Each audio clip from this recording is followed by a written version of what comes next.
네,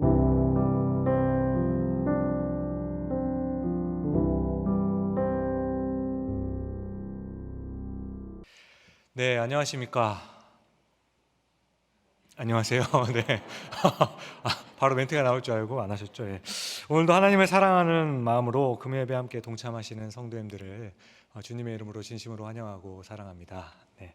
목소리가 잘 들리시나요? 네, 알겠습니다.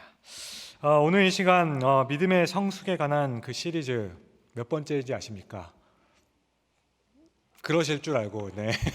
여섯 번째, 예, 오늘 설교로 마무리하려고 합니다. 아니, 언제 그렇게 했대? 라고 하시는 분들은 유튜브를 통해서 참고해 주시면 감사하겠습니다. 이제까지 함께 해주신 여러분들께 감사드립니다. 네. 셰익스피어의 로미오와 줄리엣 이후로 괴테의 젊은 베르테르의 슬픔 이후에 많은 젊은이들의 심금을 울렸다고 들었고, 나는 내가 좋아하는 일을 하면 뭐든지 할 수 있어. 혹시 아십니까? 라는 이 유명한 말을 남긴 불후의 명작이 하나가 있습니다. 바로 이현세 씨의 공포의 외인구단이라는 만화입니다. 야구 만화죠. 아니, 제 나이에 어떻게 그 작품을 아느냐라고 하실 수도 있겠지만, 제가 화곡동에 살 때 저는 정말 재수가 좋았습니다. 왜냐하면 재수가 좋다는 그 말 그대로 우리 옆집에는 정재수라는 동생이 살았어요. 그리고 그의 아버지는 만화 회사를 다니시는 분이셨습니다. 그렇게 집에 가면 만화책이 이렇게 많이 쌓여 있는데 그 중에 하나가 바로 이 작품이었습니다. 처음에는 너무 오래된 그림체여서 이건 어른들 만화책 같다 생각해서 안 읽으려 하다가 그래도 완결까지 나와 있는 것을 보고 한번 보게 됐습니다. 모르시는 분들을 위해서 잠깐 줄거리를 설명해 드리면, 인생의 실패자라고 여겨지는 사람들을 지옥 훈련을 통해서 거의 초능에 가까운 야구 실력을 갖추게 만드는 것입니다. 그리고 결국은 이 만화의 악당인 마동탁을 무찌르게 되는 건데요. 정말 사람들이 원하는 것은 다 가지고 있고 약하고 힘없는 사람들을 무시하고 괴롭히던 이 마동탁을 물리치는 곳에서 이 만화를 보는 사람들은 엄청난 통쾌감을 느낄 수가 있습니다. 그런데 이 지옥 훈련에 들어갔던 사람들은 훈련이 너무 힘들어서 몇 번이고 포기하고 싶지만, 감독을 죽이려고 할 만큼 증오심을 가지기도 하지만, 나는 강한 사람이 되어야겠다 라는 그 목적을 이루기 위해서는 정말 고된 훈련을 거쳐야 한다는 것을 알았기 때문에 끝까지 포기하지 않습니다. 이들이 지옥 훈련을 견뎌낸 이유는 강한 사람이 되기 위해서인 거죠. 저도 장교 훈련을 받으면서 2주간 유격 훈련을 떠난 적이 있습니다. 그때 이 경험을 한번 해봤어요. 완전군장에 20km 완전군장에 40km 행군을 한 다음에 유격장에 도착해서도 매일 산악 야간 행군을 하는데 군장을 맨 채로 20km씩 계속 걸었습니다. 그리고 낮에는 뭐 했냐면 쉬는 게 아니라 유격 훈련을 했어요. 진짜 거의 잠을 자지 못하고 지내는 시간이 길어지면 길어질수록 사람이 이러다가 정말 죽겠구나 싶었습니다. 그리고 한 번은 야간 행군 한 중에 비가 내린 적이 있는데, 야간에 그냥 걷는 게 아니에요. 산악 행군을 한 겁니다. 그때 산에서 야행을 하는 날이 있었습니다. 그래서 분대원들과 함께 D형 텐트라고 하면은 군대 갔다 오신 분들 알 거예요. D형 텐트를 치는데 정말 너무너무 추워가지고 헛구역질이 막 나면서 토를 하기도 하였습니다. 하지만 여러분, 그래도 저는 견딜 수가 있었습니다. 왜냐하면 학사 장교였기 때문에 나이도 그때는 좀 있었고요. 이 시간만 지나면 나는 장교가 되어서 그래도 봉급을 받으며 사병보다는 그나마 나은 군 생활을 할 수 있었고, 또 굉장히 결정적으로 이 시간만 지나면 정말 당당한 모습으로 나 군대 갔다 올게 라고 약속했던 아내를 만날 수 있었기 때문입니다. 그렇습니다, 여러분. 사람은 아주 극한 고난과 어려움이 있더라도 그것을 통해서 얻고자 하는 그 목적이 있으면, 그렇게 분명해지면 그 목적을 이루기 위해서는 자발적으로 참여한 그 고난은 대체로 견딜 수가 있는 거죠. 왜냐하면 그 고난의 끝과 그 시작이 바로 알고 있기 때문이죠. 게다가 그 고난의 결정이 바로 내가 했기 때문입니다. 내가 했다고 생각했기 때문이죠. 여러분들은 하와이 모로카이 섬에 있는 한센병, 성경에는 나병 환자라고 한 사람들을 위해서 선교를 감당한 벨기에 신부 다미엥이라는 신부를 아시는지요? 이 다미행이라는 그 신부는 33세에 나병 환자를 위한 선교사가 되겠다고 헌신을 합니다. 그렇게 모로카이 섬에 있는 나병 환자의 촌에 들어가서 살면서 그들을 정말 사랑했습니다. 하지만 아무리 다미행 신부가 그들을 사랑하여도 그들이 겪고 있는 그 아픔은 자신은 충분히 공감하지 못했다는 것을 깨닫게 되죠. 그렇게 그곳의 사람들이 여전히 자신을 다른 사람, 외지인 취급하는 것을 굉장히 안타까워했습니다. 12년 동안 함께 살았지만 그곳의 사람들은 이 다미행 신부를 자신들의 형제라고 생각하지 않는다는 것을 깨닫게 됩니다. 그러다 어느 날 아침에 예배를 준비하는 중에 그만 뜨거운 물이 발에 떨어지게 됩니다. 그런데 무심코 일어나다가 생각하게 되는 거예요. 분명 뜨거운 물방울이 튀었는데 발에 감각이 없는 겁니다. 이상하다 생각되어 그 뜨거운 물을 발등에 그냥 들이부었습니다. 정말 아무런 감각이 없었어요. 그리고 무슨 일이 일어났는지는 그가 눈치채게 됩니다. 그런데 그때 그는 이 사실에 정말 눈물을 흘리면서 예배당 안으로 들어갔습니다. 그리고 예배를 시작하기 전에 항상 했던 그 인사가 있었는데 그 인사는 나의 사랑하는 형제들이여 라는 인사였습니다. 그런데 이날 예배를 시작하면서 했던 인사는 나의 사랑하는 동료 나병 환자들이여 라는 그 인사를 했다고 합니다. 그때 그의 나이가 45세였습니다. 그렇게 다미행 신부는 나병 환자로 그곳에서 4년을 더 살다가 49세에 하나님의 부르심을 받게 되죠. 그런데 여러분, 나병 환자를 위해서 선교를 하다가 나병이 들었으면 내가 이렇게 헌신하는데 하나님께서 보호하시고 좀 도와주셔야지, 왜 나도 이렇게 나병을 걸리게 하시는가, 이렇게 하나님을 원망할 법도 한데 이분은 오히려 그들이 드디어 그들과 같은 한 마음으로 한 형제가 될 수 있다라고 생각하면서 오히려 감사했고 눈물을 흘릴 수 있다는 것은 정말 대단한 것이라 생각합니다. 존경하고 아주 위대한 분이라고 생각을 해요. 하지만 그래도 이분의 겪은 그 고통은 그곳에 있었던 다른 나병 환자들의 고통보다 더 큰 것이거나 혹은 더 위대한 것은 아닙니다. 때론 장애가 있는 가족을 둔 가정들을 위로하기 위해서 장애를 가진 아이를 입양했던 훌륭한 사람들의 이야기를 듣기도 하죠. 아이를 입양하는 것도 정말 어려운 결정인데 장애를 가진 아이를 입양한다는 것은 저로서는 그렇게 하시는 그 용기를 정말 존경합니다. 하지만 사고로 장애를 가지게 되었거나 뜻하지 않게 장애를 가지고 태어난 아이를 그 기르는 고통과는 조금은 다른 종류의 고통일 거라 생각합니다.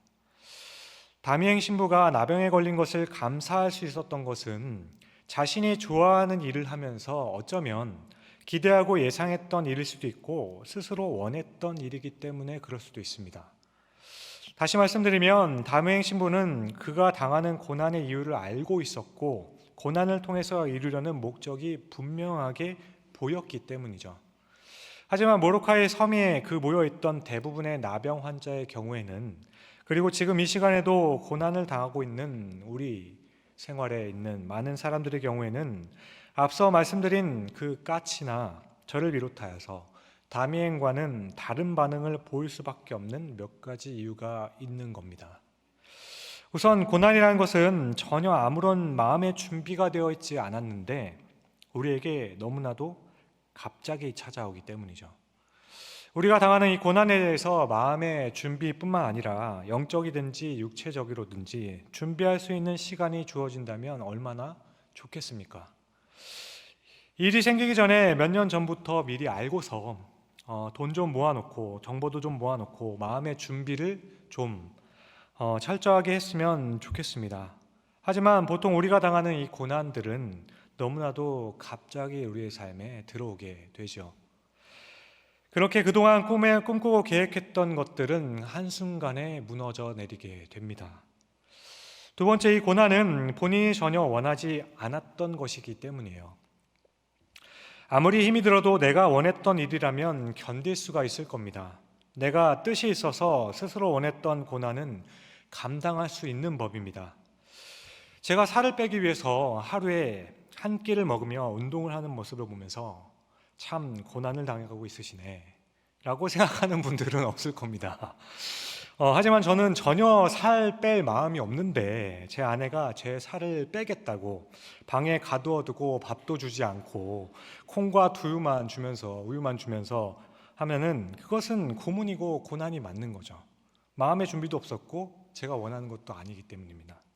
그러니까 우리에게 다가오는 일반적인 고난에는 사실은 이런 사명의식이나 목적의식을 가지기가 너무 힘이 듭니다. 다미행은 자신이 원해서 간 것이기도 하지만 이루고자 하는 그 꿈이 있었습니다. 그렇지만 거기에 있었던 사람들은 하나님이 왜 나에게 이런 일을 허락하셨는지에 대해 궁금해하고 몰랐습니다. 마치 자신이 뭔가 잘못하여서 그런 것은 아닌지를 두려웠고 하나님께서 자신을 더 이상 사랑하지 않는 것만 같아서 원망스러운 마음이 컸다라는 거죠. 그러니까 다시 말해 고난은 언제나 힘이 드는 것이지만 그 고난을 통한 목적과 결과를 알 수만 있으면 우리는 견뎌낼 수 있는 것이죠. 어느 날 하나님께서 저에게 나타나셨습니다. 그리고 이렇게 말씀하셨어요. 박상렬 목사, 정말 순수하고 성공적으로 사역을 하고 싶지. 그런데 너에게는 아직도 혈기가 너무 많다. 그 혈기는 쉽게 사라질 게 아닌 것 같아. 내가 그 혈기를 죽여 성공적으로 목회를 하기 위해서 내가 몇 사람을 너에게 보낼 것이다. 그 사람들이 너를 엄청 괴롭힐 거고 한 2년간은 아주 힘들게 될 거야. 호되게 연단할 거다. 하지만 그들이 너를 그렇게 비방하고 괴롭히더라도 내가 딱 2년만 잘 참으면 이후의 목회는 내가 책임진다. 그에 너는 아주 성공적으로 크게 목회할 수 있을 것이야. 그 시련만 견뎌내면 내 목회는 탄탄대로다 라고 하셨다면, 진짜로 했던 게 아닙니다. 듣는다는 사람 있으면 안 돼요. 만약 하나님께서 정말 그렇게 말씀해 주신다면 저는 아무리 힘들어도 그 2년간은 절대로 혈기를 부리지 않을 겁니다. 견딜 수 있어요. 매일 매 순간을 웃으면서 기쁘게 지낼 수 있습니다. 아니, 오히려 찬송하면서 기다릴 거예요. 하지만 아무도 이런 것을 경험한 사람은 없을 겁니다. 이렇게 자신에게 직접 말씀하셨다는 분들은 조심하세요. 네. 아무튼 결국 이런 말씀을 들은 적이 없는 저로서는 언제까지 내가 힘들어야 하는지를 몰라서 낙심이 되고 이러다가 잘못될 것 같아서 너무 불안해서 이럴 데가 없고 결국은 내가 실수를 해서 이런 일을 당하는 것 같아서 순간순간이 후회가 되기도 합니다. 왜냐하면 주님을 믿고 사랑하여도 주님께서는 제가 이 시간을 통해서 무엇을 원하시는지를 제가 알 수가 없기 때문이죠. 그래서 자발적으로 목적을 가지고 고난을 자처하는 것보다 저는 뜻하지 않게 당하는 고난, 이유도 알 수 없는데 힘들게 하는 그 현장이 사실은 더 혼란스럽고 더 견디기 어려울지도 모르겠다 생각이 됩니다. 왜냐하면 우리는 하나님의 그 계획을 모르니까요. 우리에게 주신 고난이나 질병이 사명으로 주신 것일 수도 있고 징계일 수도 있고 체념하라고 주신 것일 수도 있고 체념하지 않도록 주신 것일 수도 있고 아니면 돌아오도록 쉬게 하는 고난일 수도 있는 겁니다. 그러므로 결국 우리에게 이루어지는 모든 것이 하나님의 뜻일진데 그러면 그 다음 2차적인 이유가 있다는 겁니다. 그렇다면 우리에게 일어나는 이 고난의 궁극적인 목적은 무엇일까? 그것이 바로 연단입니다. 그러니까 모든 고난이 연단이라고 한다면 그 과정은 어떤 목적으로 고난을 당하든지 결국은 다 똑같은 거예요. 우리가 당하는 고난의 이유를 알든지 모르든지 하나님께서 우리에게 원하시는 것이 연단이라면 그것이 맞겠다라는 거죠. 오늘 잠언 기자는 도가니의 은을, 풀무는 금을 연단하거니와 여호와는 마음을 연단하신다라고 하셨습니다. 여기서 연단은 시험한다라는 거죠. 여기서 사용된 원어는 검사하다, 시험하다, 입증하다라는 뜻이 있습니다. 그래서 대부분의 영어 번역에는 테스트라고 사용하죠. 그렇다면 우리가 시험을 보는 이유는 무엇입니까? 우리가 보통 시험을 보는 이유가 무엇입니까? 우리는 보통 시험을 보면 그 목적이 누가 시험을 잘 보았는가를 보게 되죠. 우리는 시험으로 나는 어느 정도 실력이 있는 것인지를 알고 찾아내는 것이 목적이 되는 거죠. 그래서 시험이 너무 괴로워요. 등수만 바라보게 되니까요. 그런데 시험의 궁극적인 목적은 다른 사람들과 비교하여서 누가 더 잘하는지를 찾는 것이 아닙니다.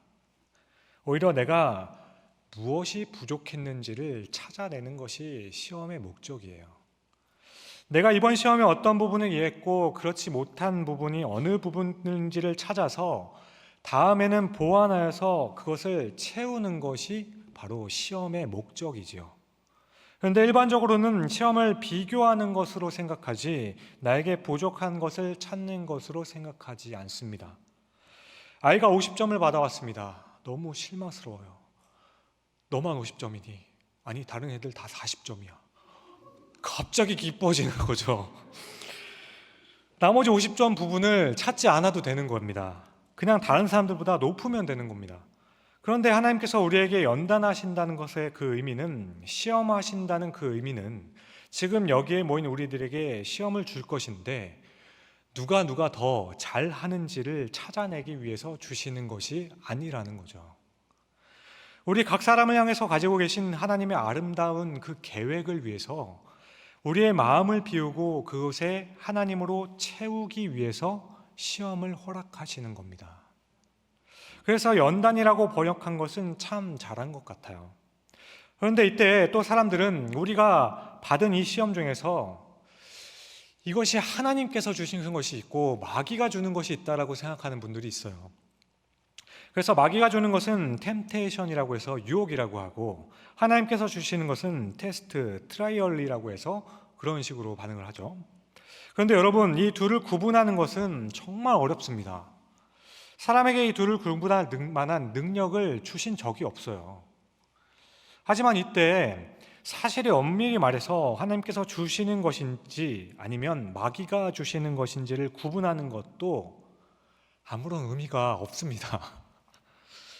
금식하는 사람에게 맛있는 음식을 사주겠다고 권하는 사람이 있습니다. 그러면 이 사람은 하나님이 보낸 사람입니까? 아니면 마귀가 보낸 사자입니까?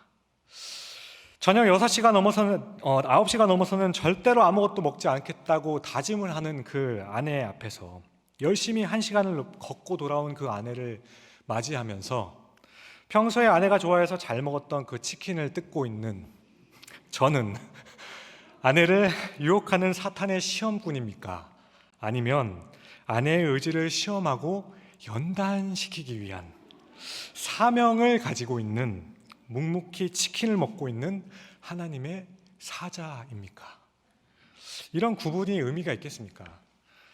예수님께서 십자가에서 못 박히실 때 사탄은 예수님을 죽여서 발꿈치를 상하게 하려 했습니다. 하지만 하나님께서는 예수님의 죽음을 통해서 사탄의 머리를 부수고자 하셨죠. 똑같은 사건에서 사탄은 해치려 하였고 하나님께서는 세우려 하신 거죠. 게다가 사탄이 그러니까 하나님께서 선한 동기로 인해서 하신 일이라면 사탄은 그것을 악용한 겁니다. 게다가 사탄이 해치고자 꾸민 음모라 할지라도 우리 아버지 되시는 하나님께서는 오히려 우리의 마음을 연단하기 위한 그 도구로서 사용하신다는 거죠. 그러니까 우리가 어떤 일을 당하면 이게 마귀의 시험일까? 아니면 하나님께서 주신 연단일까?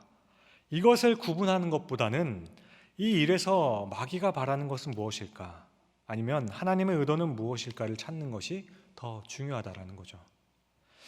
제가 군대에 있을 때 사단급 훈련인 FTX, 필드 트레이닝 엑서사이즈, 어렵죠?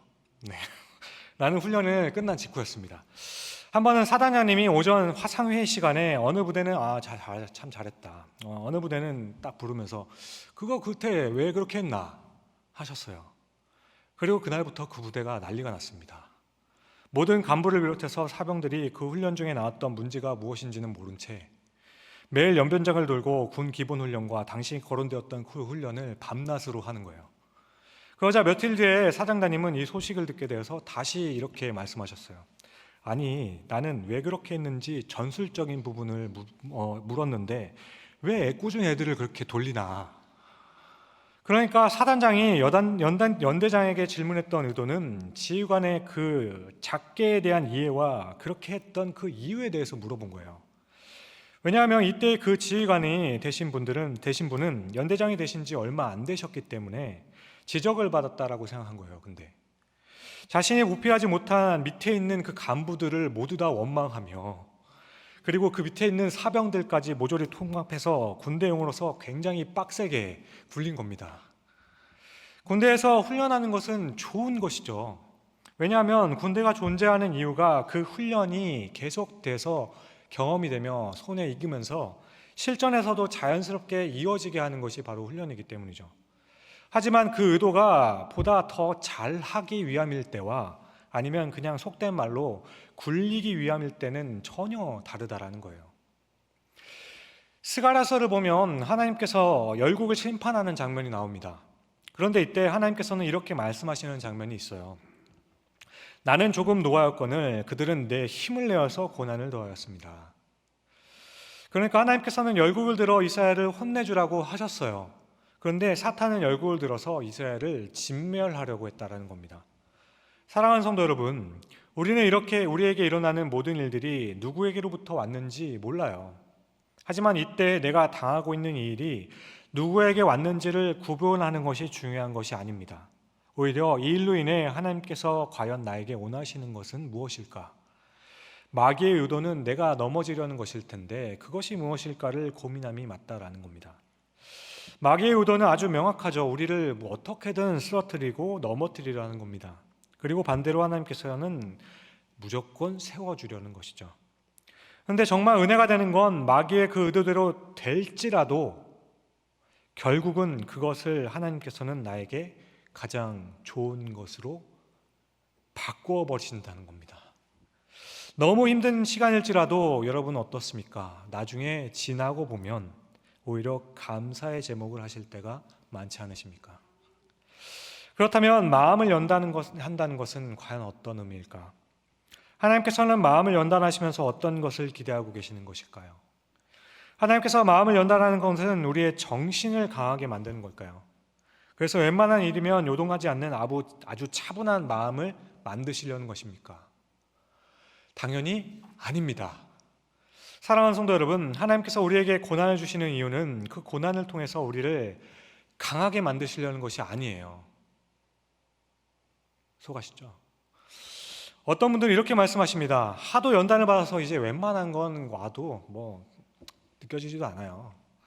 아유, 제가 좀 아십시오. 이제는 하도 당해가지고 얼굴에 대놓고 욕해도 이제 괜찮습니다. 그런데 이런 말씀을 들으면 이것은 연단을 참 잘 받으셨군요 하기보다는 너무 죄송하지만 너무 삭막하고 불쌍한 겁니다. 하나님께서 연단을 통해 우리에게 기대하시는 것은 이런 모습이 아니에요. 어디 가서 곤욕을 치르더라도 끄떡이 하지 않는 모습이 연단된 모습이라고 할 수 없는 겁니다. 하도 당해서 아무렇지 않는 상태가 아니에요. 내 삶에 하나 넘으면 또 하나가 오고 또 하나를 넘으면 또 하나가 오게 돼서 하도 하나님께서 힘들게 하시니까 이제 웬만한 거는 힘들지 않다고 하는 것이 만일 하나님께서 우리에게 고난과 시험을 주는 그 목적이라면 이것은 너무나도 삭막하고 황폐한 겁니다. 어떻게 사랑의 하나님께서 그러실 수 있습니까? 여러분, 우리의 아버지 되시는 하나님께서는, 우리의 부모가 되신다는 하나님께서는 우리가 하나님 앞에서 온전하여져서 하나님께서 주시는 그 평강과 소망 가운데 참 만족함을 누리며 살기를 원하십니다. 그래서 때로는 하나님께 울부짖으며 나아오기를 원하시고, 때로는 굉장히 외로운 가운데에서 혼자 하나님의 임재와 충만을 느끼게도 하시며, 때로는 이유 없이 매를 맞기도 하고 모욕을 당함으로 좌절과 배신감을 느끼는 그 가운데서도 만나주시는 겁니다. 그런 풀무불 가운데서 연단된 은과 금처럼 우리를 성숙하게 만드시는 거예요. 그리고 이 마음의 연단을 통해서 하나님께서 궁극적으로 원하시는 것은 하나님이 없어도 웬만한 고통 가운데 불평불만하지 않고 요동하지 않는 강한 사람을 만드는 것이 아닙니다. 하나님께서 우리에게 연단을 주시는 그 목적은 너무나도 쬐끄만 사소한 일일지라도 하나님의 동행하심이 없으면 살 수 없도록 하시는 거예요. 그러니까 주님께서 우리에게 연단을 주시는 그 이유는 우리를 더 강한 사람으로 만드는 것이 아니라 우리로 하여금 더욱더 예민하여져서 주님을 의지하도록 만드는 것입니다. 하나님으로부터의 그 독립이 아니라 절대로 의존하게 만드시는 거예요. 믿음의 성숙은 이제 저는 혼자 다 잘할 수 있습니다. 그동안 시험과 시련 주셔서 이제 웬만한 거 다 견디고 넘어갈 수 있습니다. 고맙습니다, 하나님. 감사합니다. 이렇게 고백할 수 있는 사람을 만드시는 것이 하나님의 목적이 아닙니다. 오히려 고난을 만날 때마다 아주 작은 일일지라도 마치 어린아이가 부모에게 달려와서 엄마, 제가 때렸어요. 엄마, 여기 가시 벗겼어요. 엄마, 이렇게 부모의 손길과 대답을 기다리는 것과 같은 겁니다. 그 사랑의 관계를 원하시는 거예요. 그래서 언제나 그 입술에는 하나님, 십자가의 보혈과 공로 없이는 내게 아무 소망이 없습니다 라는 고백이 나오는 겁니다. 내게 생명이 되시는 주님, 오늘도 전적으로 주를 의지하는 것밖에는 아무것도 할 것이 없습니다. 이렇게 고백할 수 있도록 만드는 것이 바로 우리에게 주시는 연단의 목적입니다. 하나님, 이제 괜찮습니다가 아닙니다. 하나님, 정말 하나님 밖에는 없습니다. 안 되겠습니다. 이 고백이 마음 깊은 곳에서부터 우러나올 수 있다면 이것이 바로 믿음의 성숙함에 가는 길입니다. 다시 말씀드립니다. 성숙한 믿음은 아무런 요동 없이 담담하게 고난을 견뎌내는 것, 기도 한 방에 고난을 제거할 수 있는 그런 사람이 아닙니다. 당장에 생활비가 없는데도 불구하고 주님께서 모든 것을 해주실 터이니 그 말씀 붙으며 하하하하 다 될 겁니다. 웃는 사람, 믿음의 성숙한 사람이 아닐 겁니다. 그 고통과 아픔을 주님의 손에 맡기고 고난 가운데서도 주님의 뜻을 찾아보려고 하나님의 품을 더 파고드는 사람이 바로 성숙한 사람입니다. 물론 남들 앞에서 걱정시키지 않기 위해서 그런 모습을 보일 수 있겠죠. 하지만 본인이 1대1로 하나님과 마주하였을 때 그렇게 하는 것이 아니라 하나님을 찾아가는 겁니다. 어떤 사람이 나방의 고치를 발견합니다. 이 나방이 어떻게 고치를 뚫고 나올지 궁금해서 집으로 가지고 옵니다. 그렇게 시간이 흘러 나방이 고치를 뚫고 나오려고 오는지 작은 구멍이 하나 생기더니 몇 시간 동안 안간힘을 쓰면서 그곳을 빠져나오기 시작해요. 그러다가 어느 한 부분에 탁 걸려서 그동안 나오지 못하고 계속 끙끙거리는 것을 봅니다. 그래서 틀림없이 뭐가 잘못된 것 같아서 이 사람은 가위를 가져다가 나오지 못하는 그 부분을 살짝 잘라주었어요. 그러자 그렇게 힘겨워하던 나방은 쉽게 고치를 탈출하게 됩니다. 이렇게 몸집에 비해 움츠러든 날개에 있는 아름다운 나방의 모습을 드러냅니다. 이 사람은 이제 얼마 후에 나방이 아름다운 날개를 펴고 날아올 것이라고 생각했어요. 그런데 몇 시간이 지나도 이 나방은 훨훨 날아다니기는커녕 몸이 퉁퉁 부은 채로 오그라든 날개를 한 번도 펴보지 못한 채 그 자리에서 죽어갔습니다. 그러니까 나방에게는 꽉 조여든 고치와 그 안에서 빠져나오려는 몸부림, 그 행위가 몸으로부터 날개까지 액을 보내서 날개를 크고 강하게 만드는 하나님의 섭리가 숨겨져 있었다라는 거죠. 그런데 나방이 안간힘을 쓰고 있는 것을 보고 안타까워했던 그 행동은 오히려 나방을 죽게 만드는 결과를 가져오게 되었던 거죠. 틈새는 너무 좁고 그것을 빠져나오려고 안간힘을 쓰고 있는 그 성도님들을 보면 제가 가위가 있다면 그 틈을 넓게 잘라드리고 싶은 마음이 너무나도 많습니다. 그러면 조금은 쉽게 나오고 싶지 않을까 싶습니다. 그러나 제게 능력이 없고 하나님께만 그 능력이 있으므로 감사할 수 있는 것은 우리는 그 일의 이유도 모를 뿐만 아니라 가장 자비로워 보이는 나의 그 행위가 오히려 가장 잔인한 행위가 될 수도 있기 때문입니다. 어쩌면 우리 중에는 지금 너무 지치고 힘들어서 틈새를 조금만 좀 열어주었으면 좋겠다라고, 그러면 좀 쉼을 쉴 수 있을 것 같다라고 고백하시는 분들이 있을지도 모르겠습니다. 하지만 고난의 목적이 철저한 몸부림이 날개로 액을 보내서 날개를 강하게 만드는 것이었다면 아무리 애처로워 보여도 고치에 손을 대지 않는 겁니다. 사랑하는 성도 여러분, 하나님께서는 우리가 하나님을 경험하기를 원하십니다. 우리가 하나님과 동행하기를 원하세요. 그렇게 고난이라는 이 훈련을 통해서 하나님께서는 우리의 마음을 연단하시고 우리로 하여금 더욱 하나님을 바라보도록 만드시는 겁니다. 연단은 어떤 고난도 견디게 만드는 그 힘이 아닙니다. 오히려 어떤 고난에도 하나님을 의지할 수 있게 만드는 힘입니다. 하나님께서 주시는 이 연단은 우리로 하여금 어떤 상황에서도 문제없다라고 할 수 있을 정도로 내가 강해지는 것이 아니에요.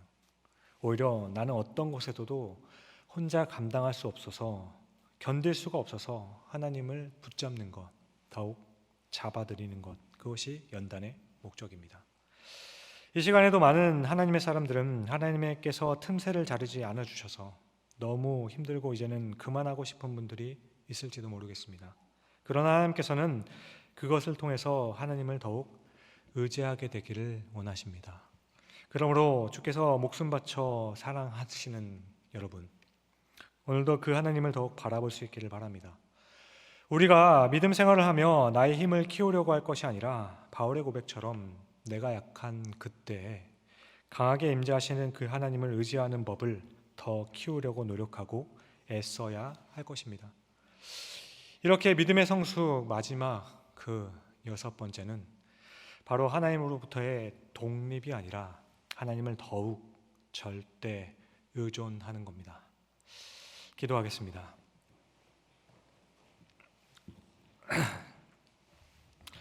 사랑과 은혜가 풍성하신 주님, 사람은 성숙하려면 독립해야 한다라고 생각합니다. 그렇지만 하나님께서는 성숙할수록 하나님 품에 있어야 한다 말씀하십니다. 우리에게 있는 그 틈새는 너무 좁아서 아무리 비집고 나오려 해도 나올 수가 없어서 절망하고 좌절하고 있는 우리 모두에게 이 연단은 하나님을 더욱 바라보고 더 의지하게 만들기 위한 하나님의 그 방법이라면 우리는 지금 이 시간에도 우리가 강해지기를 기도하기보다는 우리의 강함 되시는 그 하나님을 붙들어야 할 것임을 다짐하고 확인하게 하여 주옵소서. 우리의 강함이 되어 주신다는 그 약속하신 그 하나님을 오늘 이 밤에 더욱 붙들 수 있게 하여 주시옵고, 우리가 강하지 못함으로 인하여서 낙심하지 않게 하시고 우리가 강함으로 인하여서 자랑하지 않게 하여 주시옵소서. 감사합니다. 이 모든 말씀을 우리를 구원하여 주시고 우리를 자녀 삼아 주셔서 하나님의 그 넓은 품에서 더욱 잘 자라기를 바라시는, 이렇게 우리의 삶에 언제나 동행하여 주사 피할 길을 또한 허락하여 주신 귀하신 우리 구주 예수 그리스도의 이름으로 간절히 기도드립니다. 아멘.